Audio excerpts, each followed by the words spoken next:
Maggie Odom, and I will be performing Sonnet 30, followed by Robin's monologue from A Midsummer Night's Dream, Act 5, Scene 1.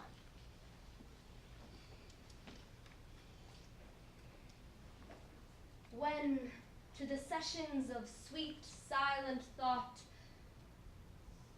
I summon up remembrance of things past,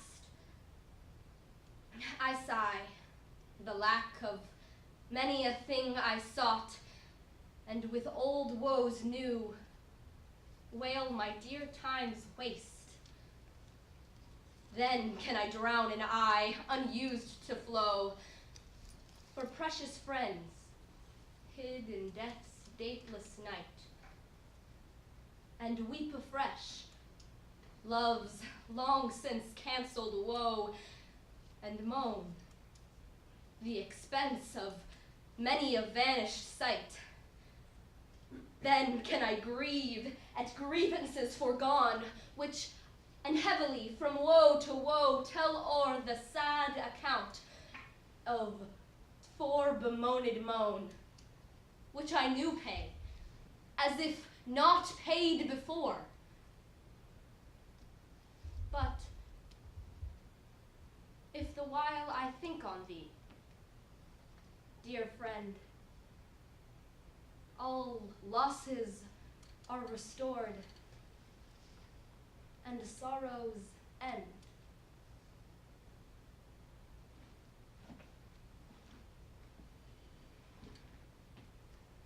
If we shadows have offended, think but this, and all is mended, that you have but slumbered here, while these visions did appear, and this weak and idle theme, no more yielding, but a dream. Gentles, do not reprehend. If you pardon, we will mend. And as I am an honest puck, if we have unearned luck now to scape the serpent's tongue, we will make amends ere long, else the puck a liar call. So, good night unto you all. Give me your hands if we be friends, and Robin shall restore amends.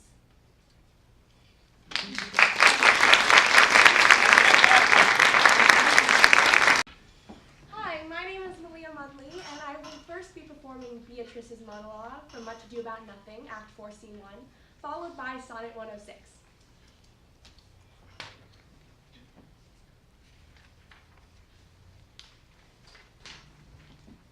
Is he not approved in the height a villain that hath slandered, scorned, dishonored my kinswoman? Oh, that I were a man! What, bear her in hand until they come to take hands, and then with public accusation, uncovered slander, unmitigated rancor! Oh, God, that I were a man! I would eat his heart in the marketplace. Talk with a man out a window, a proper saying. Sweet hero, she is wronged, she is slandered, she is undone. Princes and counties, surely a princely Testimonia, a goodly Count Comfect, a sweet gallant surely. Oh, that I were a man for his sake, or that I had any friend would be a man for my sake. The manhood is melted into curtsies, valor into compliment, and men are only turned into tongue, and trim ones too. He is now as valiant as Hercules that only tells a lie and swears it. I cannot be a man with wishing, therefore I will die a woman with grieving.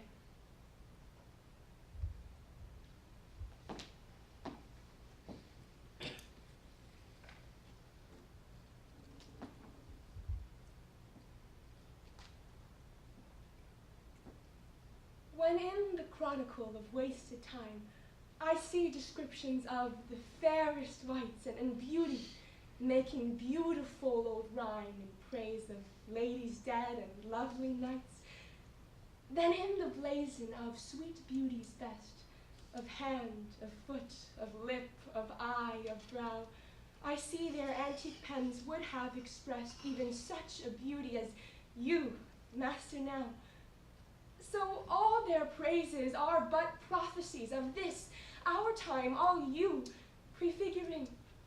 And for they looked but with divining eyes, they had not skill enough your worth to sing. For we, which now behold these present days, have eyes to wonder, black tongues to praise.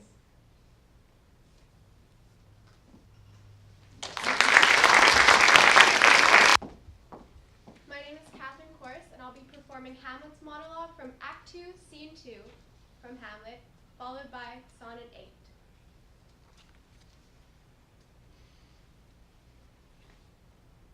Am I a coward? Who calls me villain? Breaks my paint across, plucks off my beard and blows it in my face, tweaks me by the nose and gives me the lie of the throat as deep as to the lungs. Who does me this? Huh? Swoons I should take it, for it cannot be but I am pigeon-livered, and lack gall to make oppression bitter, or ere this, I should have fatted all the region kites with this slave's awful, bloody, bawdy villain, remorseless, treacherous, lecherous, kindless villain, all vengeance! Why, what an ass am I? This is most brave, that I, the son of a dear father, murdered, prompted to my revenge by heaven and hell, must like a whore unpack my heart with words, and fall a-cursing like a very drab, a stallion. Fie upon, foe about my brains!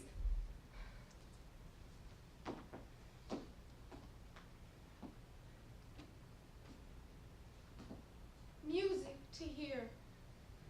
Why hearest thou music sadly? Sweets with sweets war not, joy delights in joy.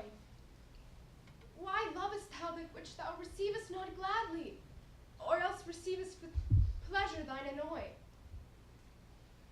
If the true concord of well-tuned sounds, by unions married, do offend thine ear, they do but sweetly chide thee, who confounds in singleness the parts that thou shouldst bear. Mark how one string, sweet husband to another, strikes each in each by mutual ordering, resembling sire and child and happy mother, who all in one pleasing note do sing, whose speechless song, being many, seeming one, sings this to thee: thou single wilt prove none.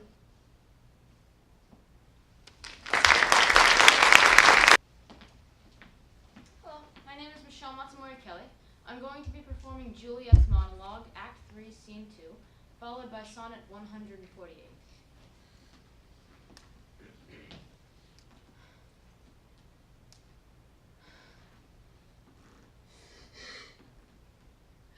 Shall I speak ill of him that is my husband? Oh, poor my lord. What tongue shall smooth thy name when I, thy 3 hours' wife, have mangled it? But wherefore, villain, didst thou kill my cousin?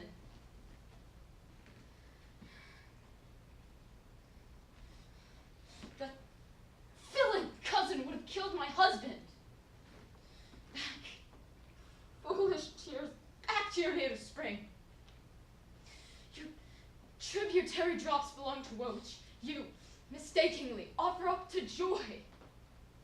My husband lives, that Tybalt would have slain, and Tybalt's dead, that would have slain my husband. All this is comfort.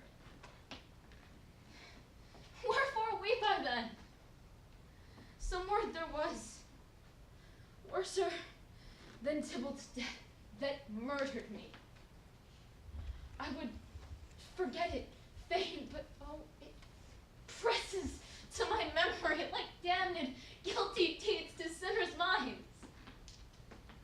Tybalt is dead, and Romeo is banished.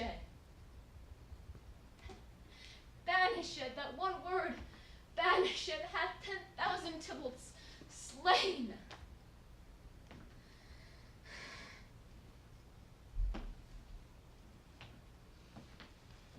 Oh me! What eyes hath love put in my head, which have no correspondence with true sight? Or, if they have, where is my judgment fled that censures falsely what they see aright? If that be fair, whereon my false eyes dote, what means the world to say it is not so? If it be not, then love doth well denote. Love's eye is not so true as all men's. No, no. How can it? How can love's eye be true, that is so vexed with watching and with tears?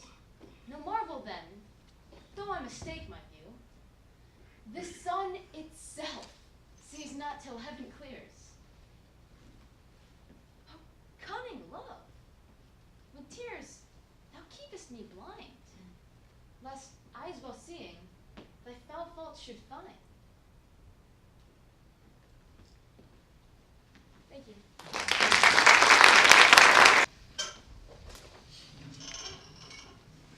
Hi, my name is Skylar Dysarz. I'll be performing Edmund's monologue from King Lear, Act 1, Scene 2, followed by Sonnet 36.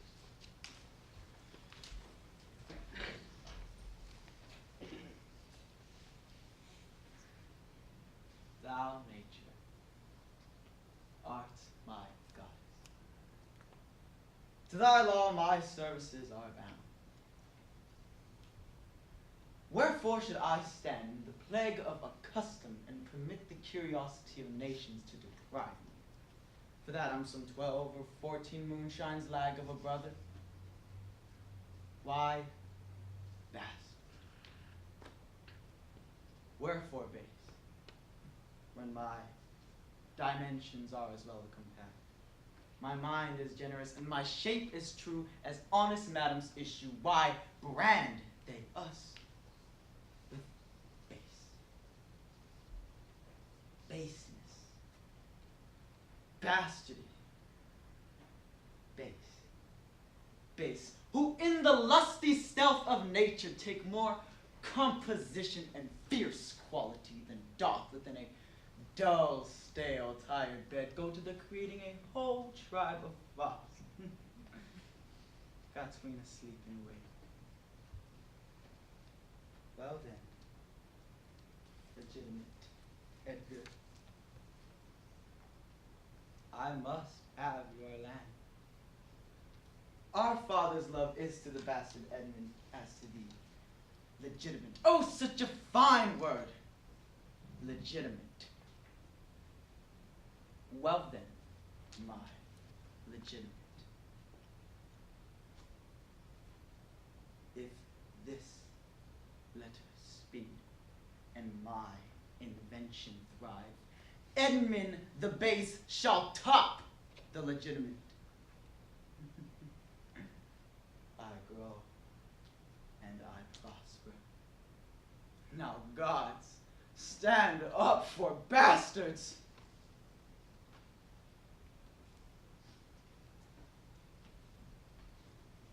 Let me confess, although our undivided loves are one, so shall those blots that doeth me remain. Without thy help I need be born alone.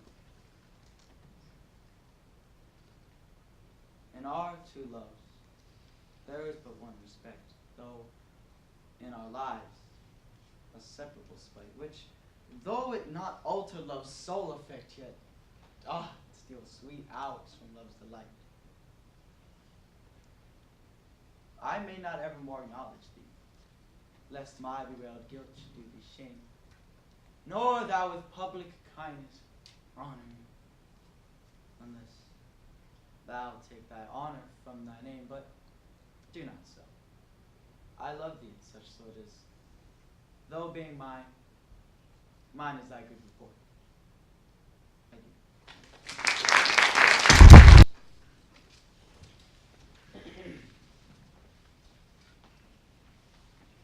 My name is Lawhorn Uchimura, and I will be performing Edmund's monologue from Act 1, Scene 2 of King Lear, followed by Sonnet 26.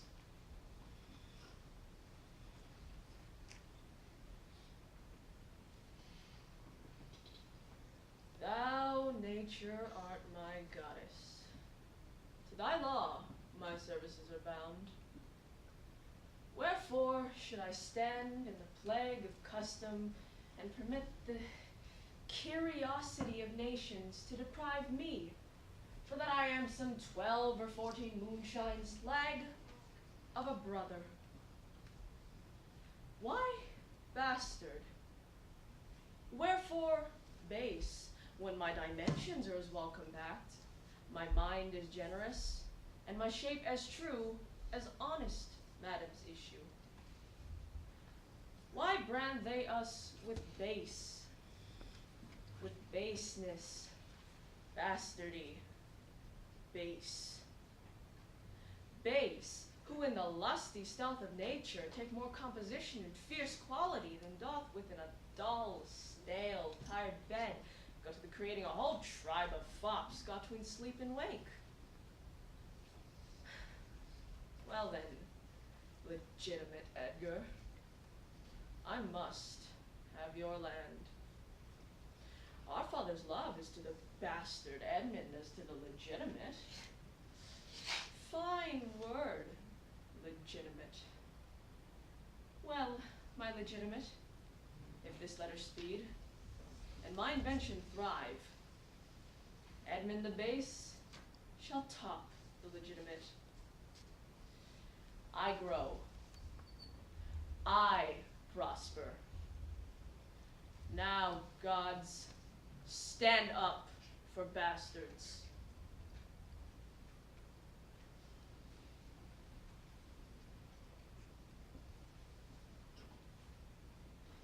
Lord of my love, to whom in vassalage thy merit hath my duty strongly knit, to thee I send this written embassage, to witness duty, not to show my wit.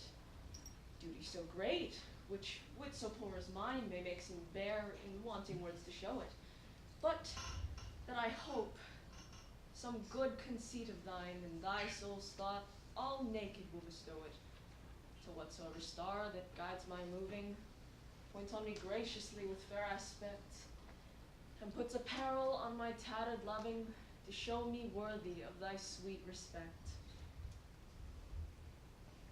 Then may I dare to boast how I do love thee. Till then, not show my head where thou mayst prove me.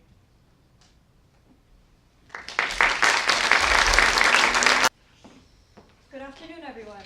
My name is Mariko Jurcsak, and I'll be performing Sonnet 55, followed by Queen Margaret's monologue from Henry VI, Part 3, Act 1, Scene 4.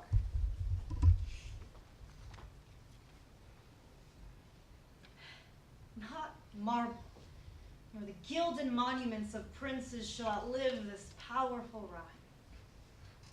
You shall shine more bright in these contents than unswept stone besmeared with sluttish time.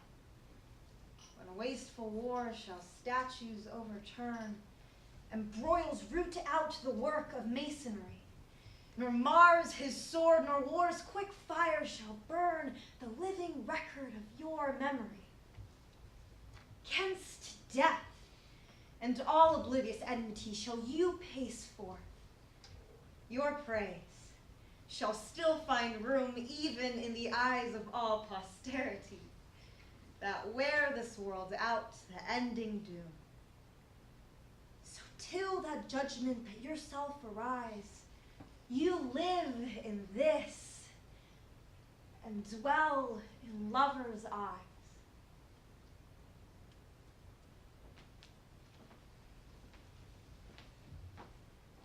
What? Hath thy fiery heart so parched thine entrails that not a tear can fall for Rutland's death? Thou patient man, thou shouldst be mad, and I, to make thee mad, do mock thee thus.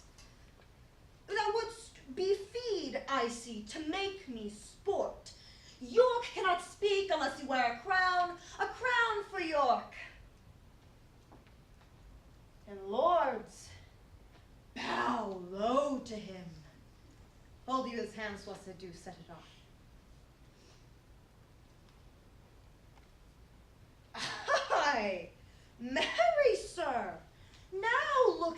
like a king. Aye, this is he that took King Henry's chair, and this is he was his adopted heir. But how is it that great Plantagenet is crowned so soon and broke his solemn oath? As I bethink me, should not be king till our King Henry had shook hands with death. And will you pale your head in Henry's glory and rob his temples of the diadem now, in his life, against your holy oath? Oh, 'tis a fault too unpardonable. Off with the crown, and with the crown, his head. And whilst we breathe, take time to do him dead. Thank you. Hello, my name is Lauren Spencer. Today I'll be doing Lady Macbeth's monologue from Act 1, Scene 5 of Macbeth, followed by Sonnet 12.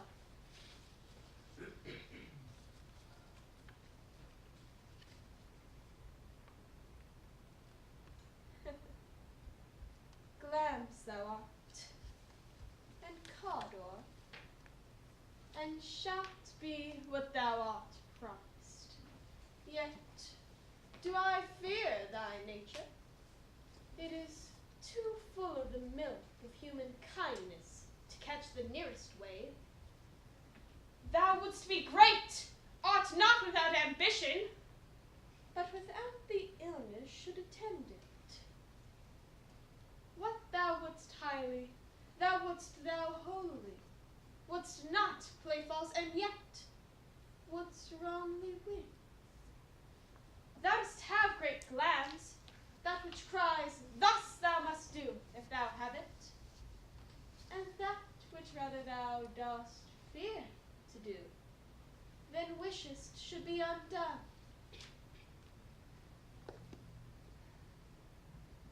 Hie thee hither, that I may pour my spirit in thine ear, and chastise with the valor of my tongue all that impedes thee from the golden round, which fate and metaphysical aid doth seem to have thee crowned withal.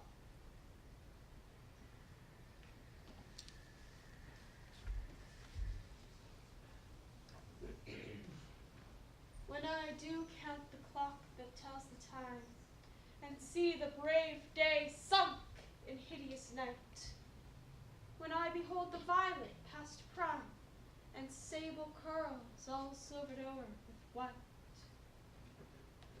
when lofty trees I see barren of leaves, which erst from heat did canopy the herd, and summer's green all girded up in sheaves, borne on the bier with white and bristly beard.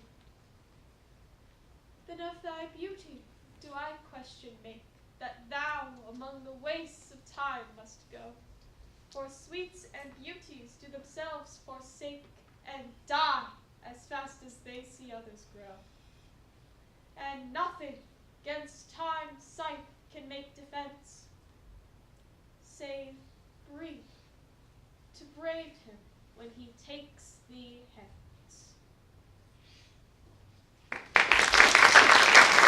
Hello, my name is Destyn O'Brien. Today I'll be performing Valentine from Two Gents in Verona, Act 3, Scene 1, followed by Sonnet 71. And why not death, rather than living torment? To die is to be banished from myself, and Sylvia is myself. Banished from her is self from self, a deadly banishment. What light is light if Sylvia be not seen? What joy is joy if Sylvia be not by? Unless it be to think that she is by, and feed upon the shadow of perfection. Except I be by Sylvia in the night, there is no music in the nightingale. Unless I look on Sylvia in the day, there is no day for me to look upon.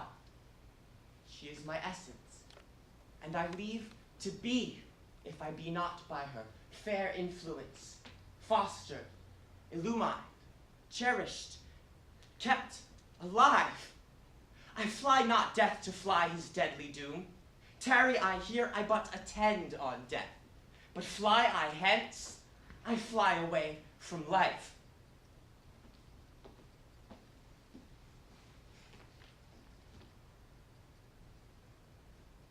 No longer mourn for me when I am dead, then you shall hear the surly sullen bell. Give warning to the world that I am fled from this vile world with vilest worms to dwell. Nay, if you read this line, remember not the hand that writ it, for I love you so that I in your sweet thoughts would be forgot, if thinking on me then should make you woe. Oh, if I say, you look upon this verse, when I perhaps compounded am with clay, do not so much as my poor name rehearse, but let your love, even with my life, decay, lest the wise world should look into your moan, and mock you with me after I am gone.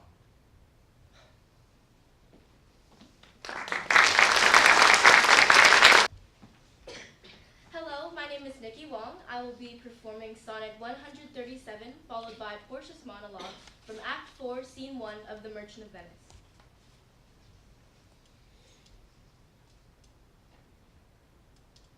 Thou blind fool, love, what dost thou to mine eyes that they behold and see not what they see?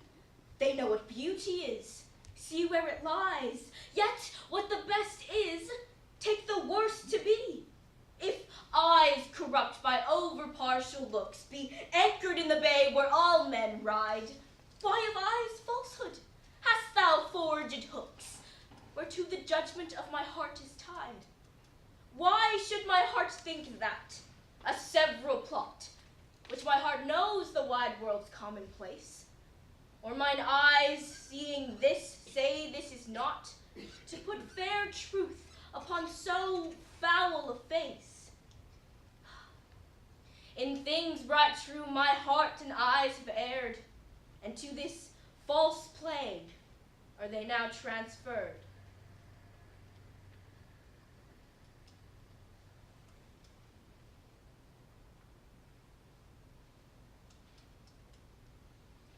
The quality of mercy is not strange. It droppeth, as the gentle rain from heaven upon the place beneath. It is twice blessed. It blessed him that gives and him that takes. 'Tis mightiest in the mightiest. It becomes the throned monarch better than his crown. His scepter shows the force of temporal power, the attribute to awe and majesty wherein doth sit the dread and fear of kings. But mercy is above this sceptred sway. It is enthroned in the hearts of kings. It is an attribute to God himself. And earthly power doth then show likest God's when mercy seasons justice. Therefore, Jew, if justice be thy plea, consider this, that in the course of justice, none of us should see salvation. We do pray for mercy, and that same prayer doth teach us all to render the deeds of mercy. Thank you.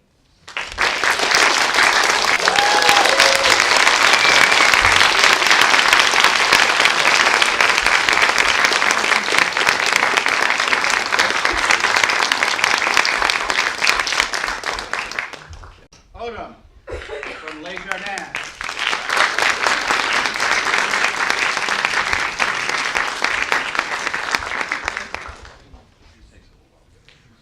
Yeah, I'm slow. Here we are. If anybody wants to take pictures, now's the time to do it. Well done, Maggie. Yeah, that's good stuff on it. Thank you. Okay, congratulations. Thank you. Malia Munley from Punahou School.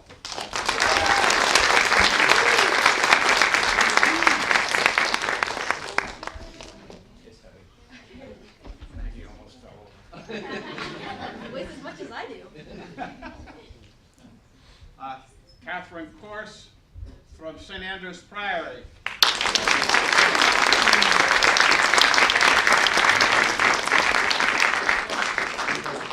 Haven't seen that, you're going to love that. That's absolutely fabulous.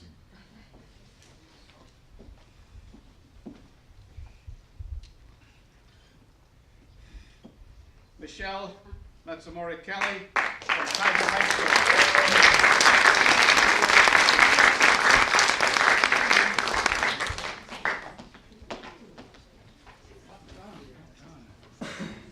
Excuse me, can you?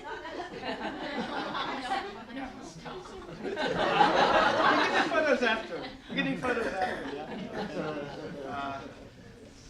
Skylar Dysarz from Pearl City High School.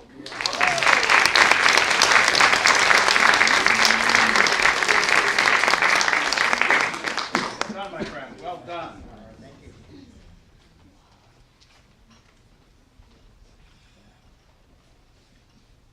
Lauren Uchimura from Hawaii Baptist.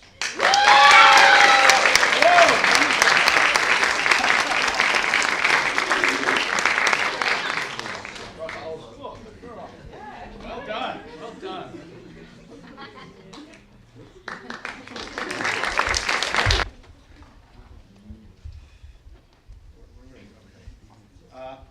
Mako Yamamoto from Hawaii Preparatory Academy.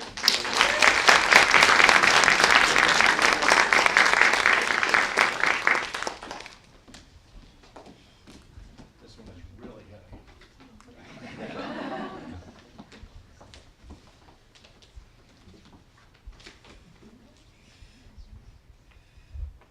Mariko Jurcsak from Iolani.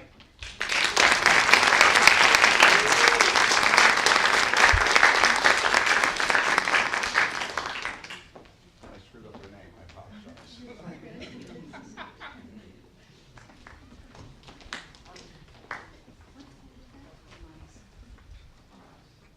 Lauren Spencer from Hilo High School.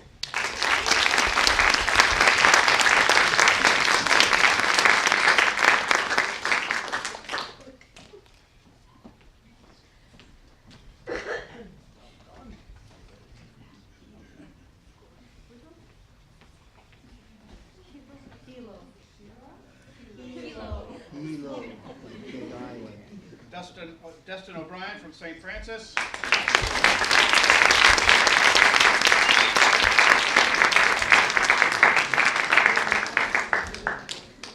you go.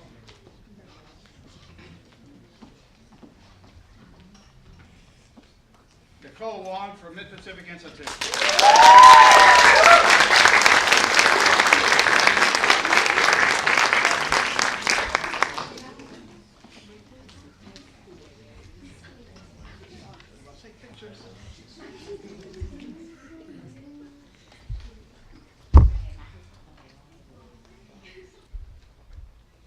Margaret Odom from Jardin Academy.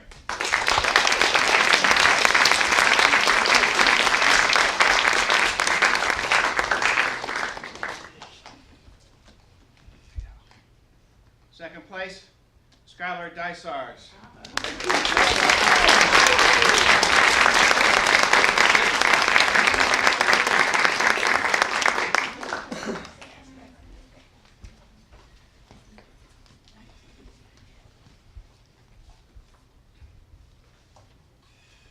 Isn't the suspense wonderful? And first place, Mariko Jurcsak.